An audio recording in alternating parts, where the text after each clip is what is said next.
Hi, Sander here. Most of you probably know ships that act as ferries, but have you ever seen a ferry train? Welcome to the Autoverlad Lötschberg. Putting your car onto a train in order to cross a mountain might seem strange to many of my viewers. But let me reassure you that this service is of crucial importance, and I'll tell you why in this video. Join me now as I lead you into the cockpit of a locomotive, the embarkation and disembarkation area, the maintenance facilities of the line, and even the line's control room. And of course, this being a Mighty Machines video, you'll get plenty of unique behind-the-scenes insights from people making this amazing rolling road run smoothly every day.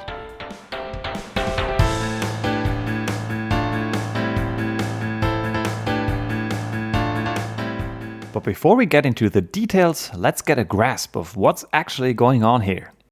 Autoverlad is Swiss-German for car shuttle train, and there are currently 4 such services operating in Switzerland: Lötschberg, Simplon, Furka and Vereina. All of them are going through tunnels, providing a more direct alternative route between locations that are separated by tall mountains in the Alps. The usage is quite simple.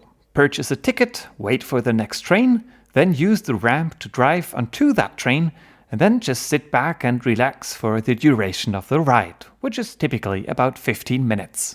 Driving through an Autoverlad for the first time is an odd feeling.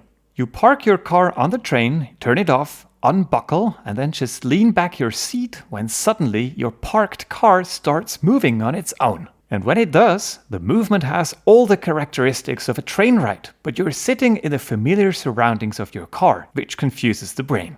Arrived at the other side of the tunnel, you buckle up, start the engine, and continue your journey on the road. The Autoverlad Lötschberg, meaning Mountain of Lötsch, is located between the towns of Kandersteg in the canton of Bern and Goppenstein in the canton of Valais. The Swiss cantons are equivalent to the US states or the French département. The canton of Valais is, as the name suggests, a large valley branching into smaller valleys. It's only open in the west and otherwise completely surrounded by mountains in all other directions. Mountain passes provide a connection to the rest of Switzerland as well as Italy. The roads across the mountain passes cover an altitude difference of 1,500 meters or 5,000 feet. That must be painfully ascended in never-ending turns and curves, just to do it all over again on the way down on the other side of the pass. To illustrate what that means, let's look at what Google Maps has to say about a trip from the town of Visp to another called Spiez. The two are separated by a linear distance of 46 kilometers or 29 miles. The fast train takes the Lötschberg base tunnel straight through the mountain and the trip takes 26 minutes. But in order to complete the trip by car, one must first drive up the entire valley, then ascend the impressive Grimsel Pass, just to lose all of that altitude again and circle back to Spiez. This trip takes between 2.5 and 3 hours, covering 140 kilometers or 87 miles, 3 times the linear distance. Even worse, at least from a traffic perspective, these passes get huge amounts of snow in the winter and thus are closed for several months each year. The only road open all year passes close to Lausanne, forcing a driver to go down through the entire valley and take a huge detour of 242 kilometers or 150 miles, 5 times the linear distance and 6 times more time than the train ride. So why not dig a road tunnel next to the base tunnel? Well, us Swiss love our trains. Whenever we get to vote on the topic, we tend to approve huge investments into our train network, while refusing most larger road projects. So digging a 35-kilometer or 20-mile long road tunnel is out of the question. Also, running an Autoverlad through the existing base tunnel is impossible, because it is one of the 2 major north-south axes through Switzerland. The tunnel is already completely saturated with large amounts of people and cargo trains running through it every day and night. Therefore, the most reasonable option is to use the older Lötschberg mountain tunnel, located in a side valley that is accessible by road all year long.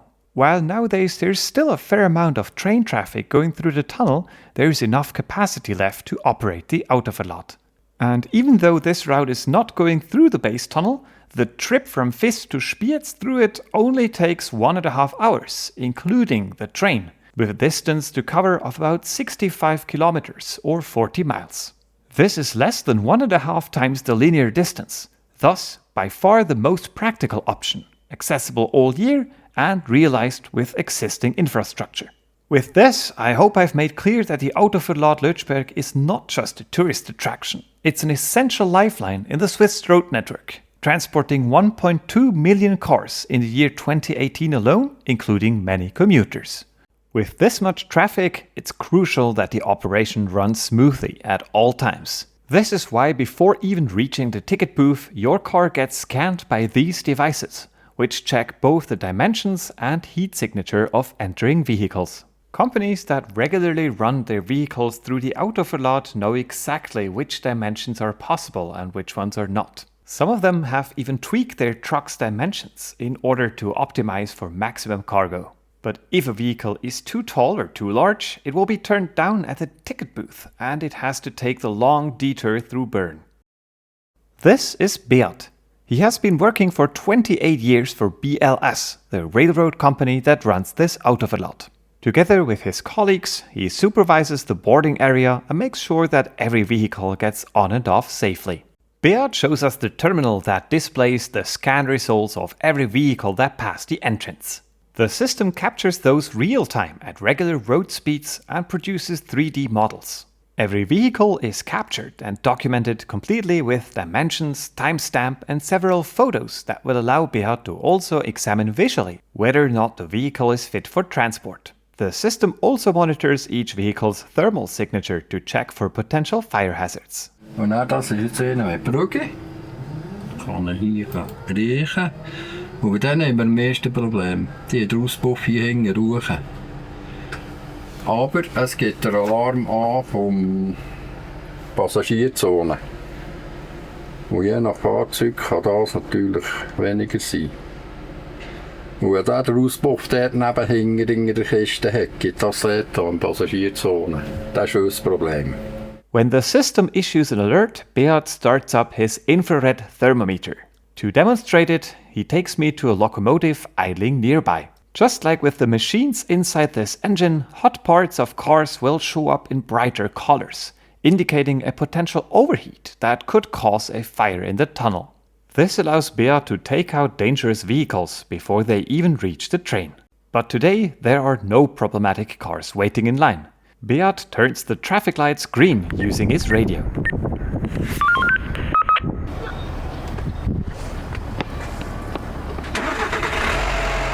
The boarding begins. Tourists and other newcomers tend to drive slowly on the train, which forms a bumpy road as the cars are interlinked by plates that shift as the train moves through curves. The regulars, however, have been doing this many times and board at a slightly different pace.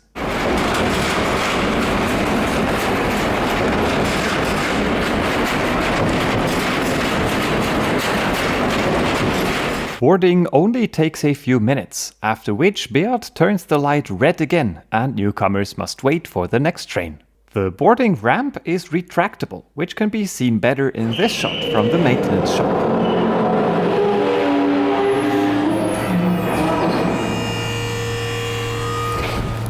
The train is now ready for departure, but we're gonna need an engineer to drive it. So let me introduce you to Christian. Ich bin der Karl Christian, bin Lokführer bei der BLS, arbeite im Depotbrick. Ich fahre Cargo, P und Autozug. Bin gleichzeitig Probevorleiter für die neue Autozeg. Gleichzeitig verantwortlich für Ausbildungen. Also ich bin Praxisbildner, sagt man dann. Ich habe die Leute mit mir mit. Ich bin sozusagen Vorlehrer für neue Lokführer. Going from Kandersteg to Goppenstein, the engine pushes the train and is controlled from a driving trailer all the way up in front, where Christian went to while the train was boarding. The driving trailer consists of a section for motorbikes, a tiny passenger area, and of course, the driver's cabin. For the nerds watching, we are inside the BDT 5085-80-35 number 959. I did some research and it seems that it was originally built as Einheitswagen 1 around 1960 and later converted to a driving trailer for car-carrying trains. And since most of you love details, at least according to your comments, you're gonna be delighted to see Christian explaining every step in the startup procedure to take control of the train. Jetzt nehme ich hier vorne den Steuerwagen in Betrieb, aus der Vorstellung. Wir können die Fahrzeuge parkieren.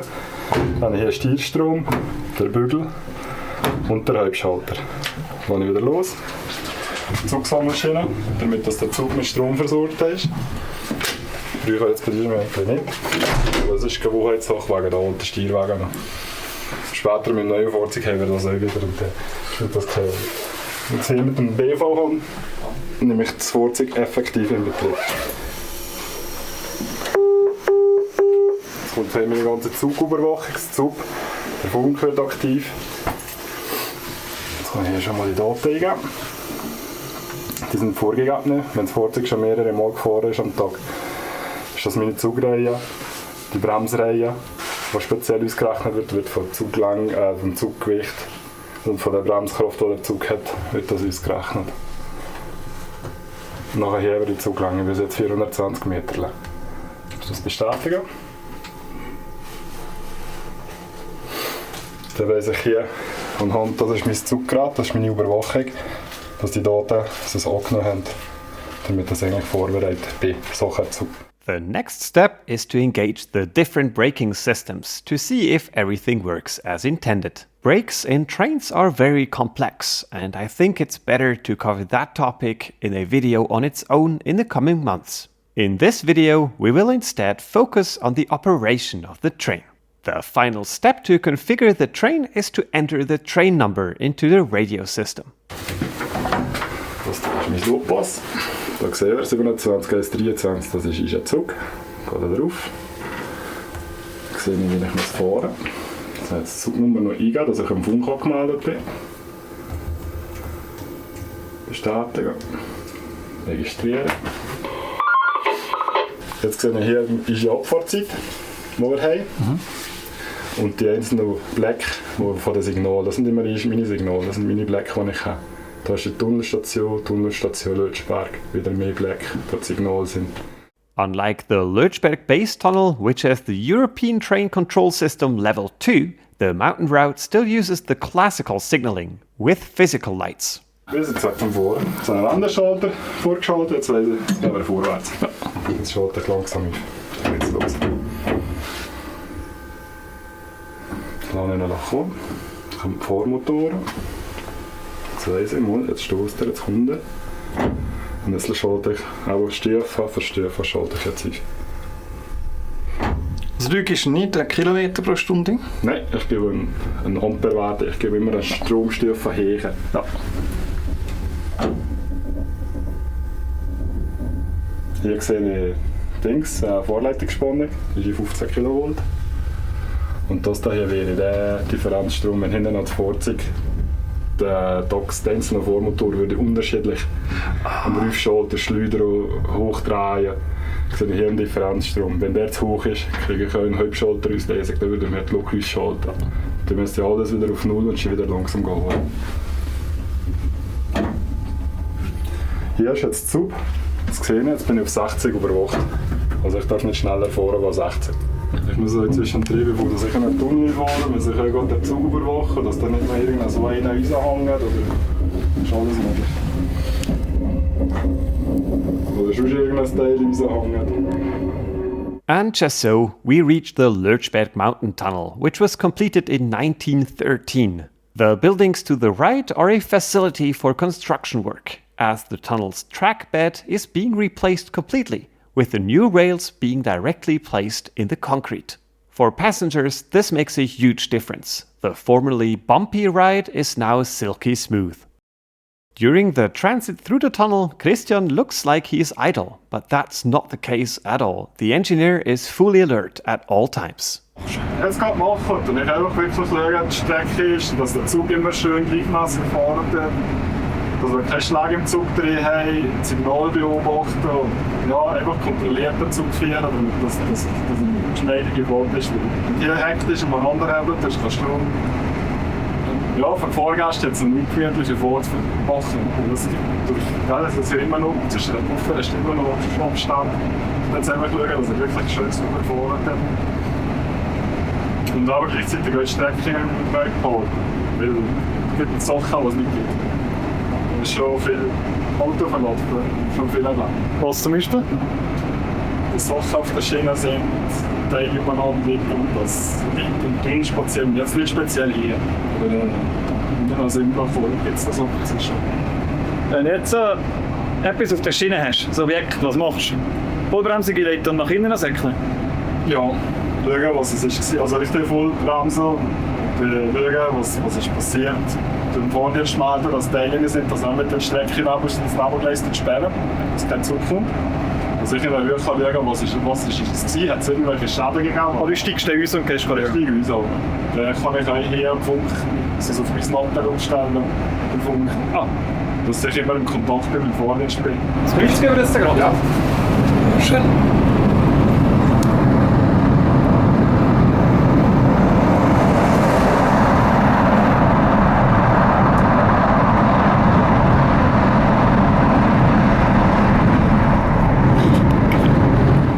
As we approach our destination Goppenstein, Christian detaches the engine's brake from the rest of the train, to which he gently applies the brakes. This is yet another brake check, giving him enough time to bring the train to a halt using the engine if any problems were to arise. But all is fine, so we proceed to the buffer stop to unload the cars. The train must be softly bumped into the buffer in order to push the train's cars against each other. It's incredible to watch Christian's delicacy with which he brings this huge weight to a precise stop against the buffer using the different braking mechanisms. Jetzt ist der Zug immer noch gebremst. Solange das noch sicher ist, dass der Zug noch gebremst ist. Und ich gehe jetzt nur mit der Lok gar nicht links. Und ich jetzt hier auf den Prellbock zielen. Und das natürlich so fein wie möglich.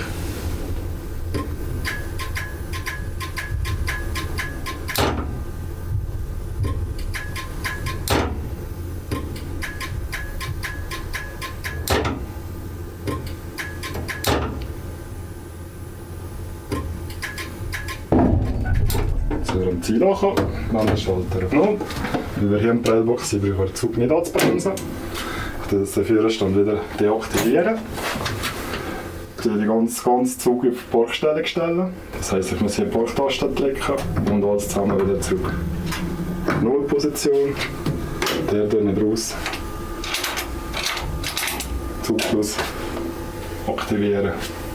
Wir sind auch. Während der Zeit hat jetzt immer noch der Rumpelwärter die Ladung aufgegeben und kann das Auto abladen.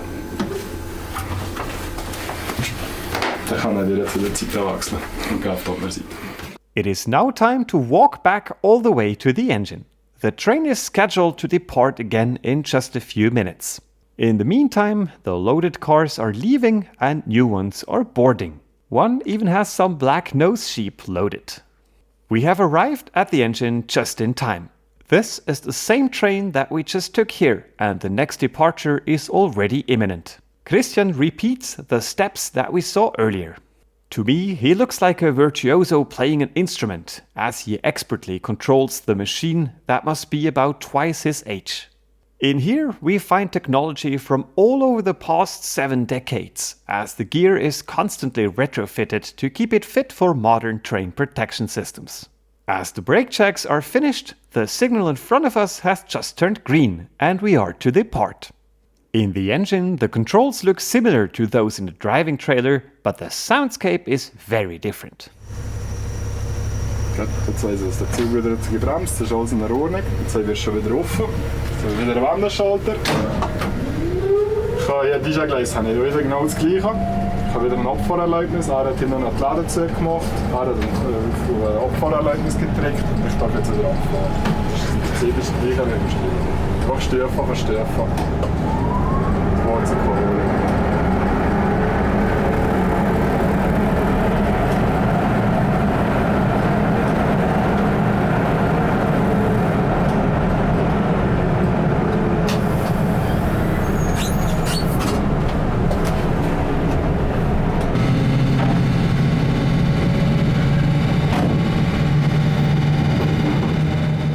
And into the tunnel we go again. The rail on this part has not been yet replaced, Construction work takes place on one track, while the other is under full load, with a train running directly next to the workers every 15 minutes. Everything in this engine is mechanical, and the engineer needs to have a high sensitivity for the engine, constantly matching the power level to the conditions. Woher weißt du, wenn du weitergehst? Morgen ist immer eine Zone im Kopf gehabt, mit der Zeit merkst du einfach, hast du das gespielt. Vor allem wenn mit der Autoverlad ist noch sehr viel mit dem Spiel fahren. Du kennst am Ton, jetzt ist die Zeit für wieder ein bisschen Gas zu geben. So ein Ton und dann Beschleunigung, du weißt, was für ein Maß zusammen. Das ist einfach ein Fehler geworden. Es gibt Warte, es gibt eine Warte, die so die Jahre, so wie gut in 1250 drüber ist gegangen. Weil das könnte dann aber nicht lang gehen, alles zusammen zu hoch und es wird Beschleunigung. Es hat Zeug von Motoren miteinander. Wenn die Schienen sind, dann schnell ist schon, die Schienen sind nass. Dann schießt das alles nicht drauf, dann ist alles, das Rückschalten ist riesig aus. Das ist wirklich ein Rennspiel fahren. Vor allem wenn es noch oben bespannt in Zig fahren, ist viel mehr noch mit Spielen fahren. Darum habe ich vorher gesagt, ich habe jetzt schlechtere Bremsen gemacht als zum Kunden. Du bist also immer auf den Dach rüber. Das Pilot fährt das nicht einfach selber. Nein, ist ja nicht. Ja. Du bist jetzt schneller, gehst du Schnuff aber irgendwann. This engine comes from a time where computers filled entire rooms, and it's a mechanical marvel. Christian explained the engine in great detail too, but that topic clearly deserves a video on its own. Subscribe to the channel to be notified when I upload it. Ich habe so meine historischen Punkte, wo ich muss reagieren. Jetzt kommt dann gerade das Signal Ankündigung 60, Abschnitt 60, dann wird das wiederholen. Das heisst, ich muss jetzt beim nächsten Signal die 60 haben. Also jetzt nicht mit der elektrischen Bremse es nicht lenkt, hole ich noch ein bisschen Luft.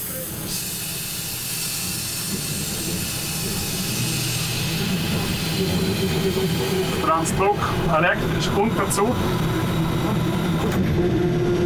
Lesen wieder. Jetzt kommt das nächste Signal Abstieg auf 40. Also wieder quittieren, dass ich das gesehen habe. Jetzt ist er vorgewiesen, dass es nicht lenkt. Oder noch wieder auf 40.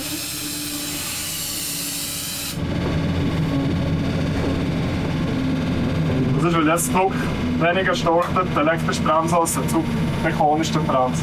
Darum gibt es immer die leichten Schläge. Ich weiß jetzt nicht, dass wir einen Lastwagen drauf haben. Die Wagen mit einem Lastwagen, die stoßen noch gerne mal noch richtig Gräben nach. Wenn ich jetzt hier loslenke, dann merkt man, dann wird es fast beschleunigen. Das kann ich erst darauf verweisen. Wenn die Bremse freigehen, dass er wirklich an der Quellbock genauer kratzen.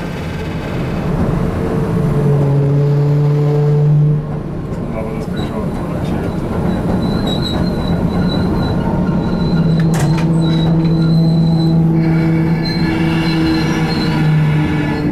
Wir steigen bei diesem Look immer noch auf, dass wir schön an der Prellbock dran ziehen können.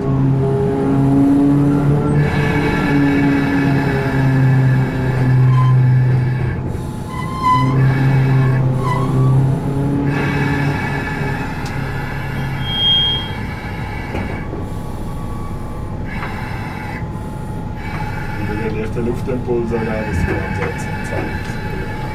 So, jetzt sind wir wieder angekommen. And so the cycle repeats. The man walking with Christian is Jean-Paul, the team leader of the locomotive engineers.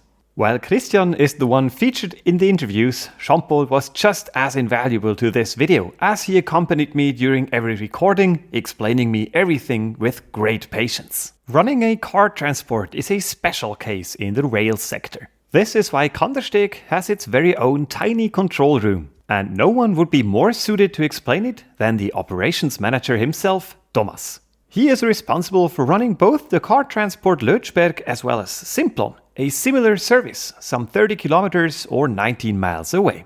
Ich bin von Kandersteg. Wenn man hier gross wird, ist der Lötschberg ein Begriff. Mein Grossvater hat schon bei der BLS gearbeitet in Lötschberg. Ich bin kein Bändler, ich habe keine bahntechnische Ausbildung, ich war vorher im Marketing. Aber die BLS ist natürlich ist ein wichtiger Ort, wenn man jetzt in Kandersteg wohnt. Was sind deine Aufgaben, die du hier machst? Also vor allem die Leitung der Leute in den Standorten in Kandersteg, Goppenstein und Brig, die Einteilung und die verwandte Produktion vor Ort. Und wenn etwas passiert, wirst du immer aufgeboten? Nein, ich habe gute Leute in Disposition. Im Normalfall können sie das selber handeln. Wenn es ein grosses Ereignis ist, selbstverständlich wird ich aufgeboten oder zumindest informiert. Aber im Normalfall kann das Betriebsleitung, die Leute, die vor Ort sind, selber handeln, auch wenn ich nicht auf Platz bin. Ja. Wie viele Leute untersteht ihr? Etwa 40. Es gibt auch noch viele Teilzeit-Angestellte, das sind so Pensionäre oder auch Studenten, die am Wochenende oder an Hochfrequenztagen stundenweise kommen Tischen. Tischen heisst, wir tun die Leute auf den Autozug und die schauen, dass die Autos gut aufschliessen. Das sind ja die neuen Autos, die piepsen und dann haben sie das Gefühl, man muss bremsen, wenn wir weiter vorfahren. Und die das unterbinden, indem man wirklich vorwinkt. Dann können wir wirklich bis zu 20 Autos pro Autozug zugewinnen. Wie viele Autos passen das auf den Zug? Das ist unterschiedlich. Also in einem grossen Zug sind es 75, also wenn man es wirklich tischt, sind es bis zu 75 Autos.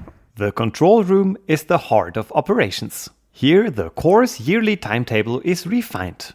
Reacting to current events and demand, the Lötschberg's schedule for the next 48 hours is defined and processed here. This includes managing trains, but scheduling personnel as well. The control room also keeps track of waiting times and relays them to Switzerland's major radio stations for the driving travelers to be informed when the station broadcasts its next traffic news. This post is constantly crewed from 4:45 a.m. to 10 p.m. Grundsätzlich haben wir jemanden, wir können mit einer Person funktionieren. Die Betriebsleitung hat 2 Touren, am Morgen ist eine da, eine am Nachmittag.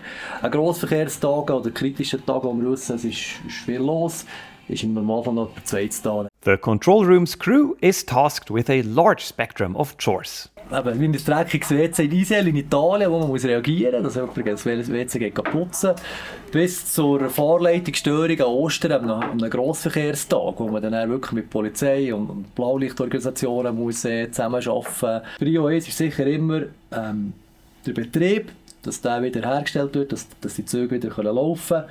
Und was auch sehr wichtig ist, ist Kundeninformation. Also über das Netz, also über das Internet, über die SMS und über die ganzen Screens, die wir haben, die wir auch von hier aus typisch spielen. Es ist nicht ein 0815-Job, wo du hier bist. Also du musst belastbar sein, du musst auch schnell reagieren du musst schnelle Auffassungsgabe haben und dann musst du auch entscheiden. Also insbesondere in einem Störungsfall musst du Entscheidungen treffen, ohne dass du irgendwie andere Stellen noch musst fragen, sondern die Entscheidungen treffen und auch mittragen. According to Thomas, the worst case that could happen would be to have to close the tunnel completely on a busy day. So in that case, what would be left to do for the controller? Ja, das ist eine gute Frage. Viel machen kann man nicht mehr. Es geht wirklich darum, einfach so schnell wie möglich die Leute, also die Kunden zu informieren, dass sie gar nicht mehr auf Kandersteg fahren, dass sie zum Beispiel über Bern und dann über die Westschweiz gehen.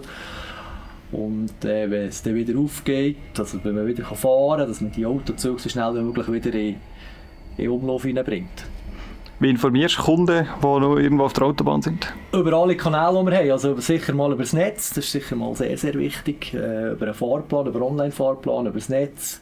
Dann haben wir einen SMS-Alarm. Wenn der abonniert ist, über SMS-Alarm. Und dann haben wir beim Astra noch verschiedene Möglichkeiten, dort der Autobahn noch Einblendungen zu machen. Genau, das funktioniert relativ gut. This paper plan shows Kandersteg's tracks. Sehen wir über welche Weiche und so, dass man sich vornehmen kann, ist schon noch wichtig. Vor allem auch, wenn jemand frisch kommt, der in Instruktion ist und so, ist der Plan schon noch gäbig. Und ihr könnt also effektiv vom Lötschberg auf Brig fahren mit dem Autozug? Es gibt einen, der da fährt? Nein, im Normalfall machen wir das nicht. Von Kandersteg fahren wir im Normalfall nicht auf Brig, nur wenn wir eine gefährliche Lawinensituation haben. Wenn wir einen Autoverlad von Kandersteg direkt auf Brig, das ist möglich. Aber im Normalbetrieb fahren wir nur von Kandersteg auf Goppenstein oder zwischen Brig und Isel.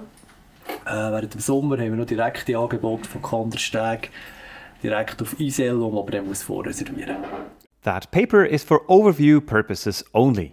The actual work is, of course, done digitally and in real time. There is a lot going on this screen, and I do struggle to understand it, even as Thomas explains. Wir haben hier Kandersteg und Goppenstein und da die 27er Züge, das sind alles Züge vom Autoverlad. Also 2721, das war der Zug von Goppenstein auf Kandersteg. Die geraden Nummern sind immer von Süd nach Nord und die ungeraden logischerweise von Nord nach Süd. Aktuell haben wir hier den 2721, ist jetzt gerade losgefahren hier zu Kandersteg. Es ist grün, also er hat offen und kann fahren Richtung Goppenstein. Hier haben wir den Lötschberg und auf der anderen Seite hier haben wir den Simplon zwischen Brick und Isel. Eigentlich genau das Gleiche. Hier oben haben wir einen Gleisplan, wo man sieht, in welchem Gleis die Züge einfahren. Und welche Gleise das frei sind. Momentan sind relativ viel besetzt, also 4, 5, 6, 7 sind besetzt. Und wir fahren hier immer in 56 rein. Heute fahren wir nur mit 2 Zügen pro Stunde, also so einen hinkenden Halbstundentakt. Und die nehmen wir alle in unser Hauptgleis, wirklich 56 ist, Gleis 56, wo wir vielleicht auf der Rampe oben sehen. The RCS ALIA system collects fault reports from all over the country, providing a nationwide information hub connecting different railway providers. Erstens ist es ein Tool, das wir brauchen, um zu überwachen, wo wir sehen, ja, betrifft das irgendwie uns im Betrieb, auch wenn mal irgendwo in Spiez etwas ist und ein Regiozug abliegt, müssen wir schauen, haben wir einen Lokführer da drauf, der auf Kandersteg arbeiten müssen, dann müssen wir auch reagieren und allenfalls Alternativen suchen. Oder auch wenn wir eine Störung gibt, wir das hier erfassen, dass auch die PZ sieht, dass irgendetwas los ist und dann sehen wir auch die ganzen Massnahmen, die man gedenkt umzusetzen. Man kann Ausfälle, also wenn es jetzt Zugsausfälle wird, kann man die relativ schnell über das RCS ALIA kann man das nicht machen. This screen manages the tunnel's DAB radio. In case of an event or a long waiting time, it can broadcast text blocks that are sent via DAB radio, overriding the SRG radio station's program. This way, passengers listening to the radio in their car will hear the announcement instead. In the room next door, we find this dinosaur, a Domino 67 system by Integra, controlling track switches and railway signals. Back in the day, these buttons were pressed by dispatchers to clear the train's paths. Ja, du siehst jetzt, wie weit das die Fahrstrasse gestellt sind, wo die Zig draufsteht rot. Und nachher könntest du jetzt hier weiter, im Prinzip könntest du Knöpfe drücken in einem anderen Boot. Und wenn das Gleis das noch willst, müsstest du immer Abschnitt für Abschnitt freigeben. Aber wie es genau geht, funktioniert von FTV her, Vorschriften, wenn du die Ausbildung nicht genossen hast, ist es schwierig. Nowadays, it is completely remote controlled by computers that take their inputs from the main operations center in Spiez. Wir hier, wir sind wirklich nur eine Disposition und wir haben keine fahrdienstliche Tätigkeit. Ja, wir sind auch mit Funk verbunden, also wenn unsere Rangierer rangieren innerhalb des Bahnhofssignals, die immer über Spiez verlangen. Ja. Also wir wollen irgendwie für Abstellgruppen Gleis 13, jetzt Gleis 56 und das machen sie direkt mit Spiez. Half a decade separates the construction date of the systems that automatically cooperate to run trains across this network. Impressive to say the least. I guess this topic is a huge rabbit hole on its own, but now it's time to visit another building, the maintenance shop. This is René, the man in charge of the workshop. Du bist der Werkstattchef. Was heisst das? Also das heisst, ja, dass ich hier die ganze Werkstatt leite und koordiniere, alle Arbeiten hinten und sämtliche Reparaturen und Revisionen. And the subject of that repair and maintenance are the shuttle's train cars, but not the engine. An der Lokine machen wir nichts hier. Das ist das Geschäft von Spiez. Also Defekte und Wartung an der Lokine werden Spiez durchgeführt. Wir machen nur die Autopendler und Steuerwege hier. There are two sizes of cars. Those with the smaller wheels offer more clearance to the tunnel's ceiling, allowing for larger vehicles. Let's have a closer look at how the car's weight is applied to the wheels. Also eigentlich kommt das ganze Gewicht von der Wagenparten kommt hier auf die Wiege, über den Dreizapfel in der Mitte, hier auf die Wiege. Hier. Die Wiege drückt nachher hier drauf, drückt nachher die Dinge ab und tut sich nachher auf dem Achslager abstützen. Und hier haben wir eine ganz minime Dämpfung. Mit dem grossen Rad haben wir eine Spiralfeder, hier haben wir das ganze Metallküsse. Das ist ziemlich eine harte Federung. Da ist der Gummipneu drin hier. Und hier über das Ventil, das ist lastabhängig, je nachdem wie schwer das Fahrzeug oben drauf ist, drückt das dementsprechend hier mehr oder weniger ein und steuert nachher den Bremszylinderdruck. Also der Bremszylinderdruck ist abhängig von wie viele Autos das drauf sind. Vom Mast drauf ist auch. Genau. Also wenn du einen LKW hast, hast du mehr Bremsdruck, als wenn du... René also explained the mechanical parts of the brakes, but my knowledge is currently not sufficient to understand that system. As stated earlier in the video, a train's brakes would be a video on its own, but I'll have to figure them out first. Ein Monoblockrad, also das heisst, die Felgen und das Bandage ist alles ein Stück. Da ist nichts aufgepresst. Also wenn das Bandage das Minimum ist und das ganze Rad fährt, also bis hier zum Achsschwungel und wird alles abgepresst. Also wird kein Radreif von Felgen abgepresst. Bremsscheiben, Bandage ist alles ein Radkörper. Here's a fun fact about the maintenance procedure. While the cars are serviced here, their bogies are not. The rails between the yellow enclosures is separate from the rest of the track and acts as a lift to lower detached bogies into the cellar. Und links und rechts kommen die gelben Böcke her, den Wagenkasten unterstellen und dann gehen wir mit dem Treibstoff mit den Achsen nachher in den Keller runter. Okay. Ja. Also ein Treibstoff ist immer auf der Schiene und das andere ist eigentlich nachher hier in der Luft. Oder? Das wird dann nicht angeflickt an der Stelle? Nein, das wird nur austauscht. Okay. Ja, die Reparatur am Radsatz oder am Treibgestell führt nachher Bönnungen durch. Das wird nachher verladen auf einen Lastwagen oder auf einen Schienentransportwagen und wird nachher überführt. Wir stellen den Weg auf Grube, stellen, machen die und ziehen nachher immer wieder zwei Wege vor, bis wir den ganzen Zug durch haben. Treibgestell und Radsatzwechsel geht losweise. Das sind immer 4 bis 6 Wege pro Tag. Ja. Das heisst, in 3 Tagen oder in 4 Tagen haben wir einen ganzen Zug durch. Aber mit Abstand zwischen ihnen, weil die Treibstelle zuerst aufgearbeitet werden in Bönnungen. Und das dauert 3 bis 4 Wochen. Wie häufig müssen so ein Zug da hin? Das ist alles laufleistungsabhängig. Im Durchschnitt kann man sagen zwischen 4 und 8 Wochen. The workshop always has 8 fresh bogies in stock, allowing the crew to complete the swap in a single day and have the train run again while its bogies are being sent away for maintenance. The engine is connected to the cars by 2 electric cables. The thick one on the bottom is the 61-pin strong multi-unit train control cable, allowing the driving trailer to remotely operate the engine. The thinner cable above, called the UIC, controls the lights and doors. René shows us the electronics that receive the multi-unit train control signals on the first car. So. Hier siehst du die ganze Elektronik, wo die ganzen Daten verarbeitet werden.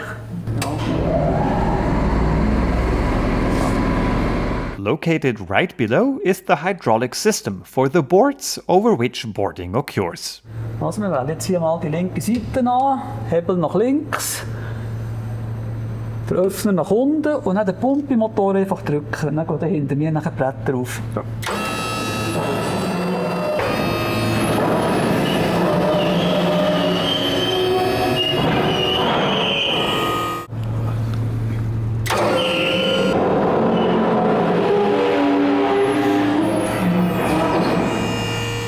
Most of these systems are over 40 years old and they're slowly becoming outdated, especially in comparison to the much more modern passenger vehicles. But this is about to change, as a new guy has just arrived to the scene. Let me introduce you to the RE465. This formidable engine is the sister of the SBB's RE460, the icon of the Swiss railway revolution of the early 2000s. As the new passenger trains are self-propelling, the RE465 are being freed up and can soon be employed in the Autoverlad. This brand new train with modernized car shuttle cars is currently undergoing testing. At the same time, personnel is being trained to operate the engine in this different environment. According to Christian and Jean-Paul, the RE465's cockpit feels like a spaceship in comparison to the RE44, which is the one I filmed in. Talking about the RE44, I was allowed to collect extensive footage of it, filming components that many train drivers haven't seen operating themselves. I must, however, ask for your patience, as I will spend the following weeks or even months editing that footage in my spare time. If you would like to support my independent work, please consider becoming a Patreon through the link in the description. A huge thank you to my current Patreons Adivote, Peter, Jure, Alex, Alistair, James, Axel and A. Marshall. So this is it for today. I cannot thank BLS enough for lending me several of their experts for an entire day and letting me film everything.